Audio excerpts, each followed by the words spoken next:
What have we got? We know there's footprints, because Henry found them, so did the tour guide.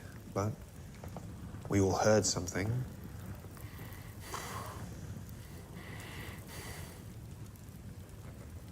Maybe we should just look for whoever's got a big dog. Henry's right. What? I saw it, too. What? I saw it, too, John. Just a minute. You saw what? A hound. Out there in the hollow. A gigantic hound.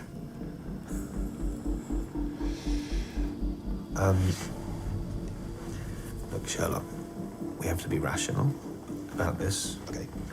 Now, you, of all people, can't just... Let's just stick to what we know, yes? Stick to the facts.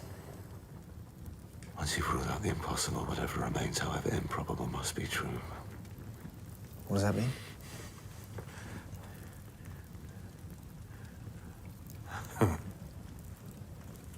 Look at me, I'm afraid, John.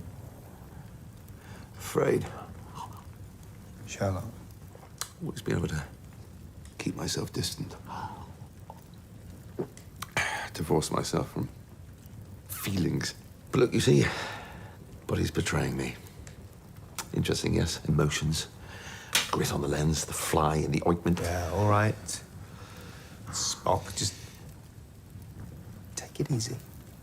You've been pretty wired lately. You know you have.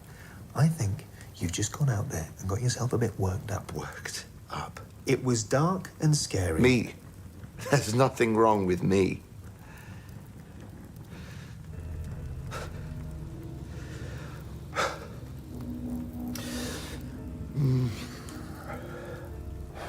Sherlock. Sherlock. There is nothing wrong with me. Do you understand? You want me to prove it, yes? Looking for a dog, yes? Great big dog. That's your brilliant theory. Chachalacia. Good. Excellent. Yes. Where should we start? How about them?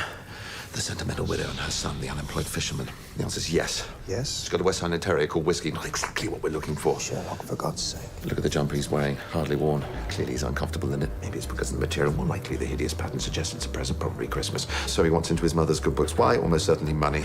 He's treating her to a meal, but his own portion is small. That means he wants to impress her, but he's trying to economize on his own food. Well, maybe he's just not hungry. No, small plate, starter. He's practically licked it clean. She's nearly finished her pavlova. If she treated him, he'd have had as much as he wanted. He's hungry, all right, and not well off. You can tell that by the state of his cuffs and shoes. How do you know she's his mother? Who else would give him a Christmas present like that? Well, it could be an aunt or an older sister, but mother's more likely. No, he was a fisherman. Scarring pattern on his hands, very distinctive fish hooks. They're all quite old now. It suggests he's been unemployed for some time. Not much industry in this part of the world, so he's turned to his widowed mother for help. Widowed? Yes, obviously. She's got a man's wedding ring on a chain around her neck. Clearly her late husband's too big for her finger. She's well dressed, but her jewelry's cheap. She could afford better, but she's kept it sentimental. Now, the dog, tiny little hairs all over the leg from where it gets a little bit too friendly. But no hairs above the knees, suggesting it's a small dog, probably a terrier. In fact, it is a West Highland Terrier called Whiskey. How the hell do you know that, Sherlock? Because she was on the same train as us and I heard her calling its name, and that's not cheating. That's listening. I use my senses, John, unlike some people. So you see, I am fine. In fact, I've never been better. So just leave me alone. Yeah. Okay. Okay. Oh, why would you listen to me? I'm just your friend. I don't have friends. Nah. Wonder why.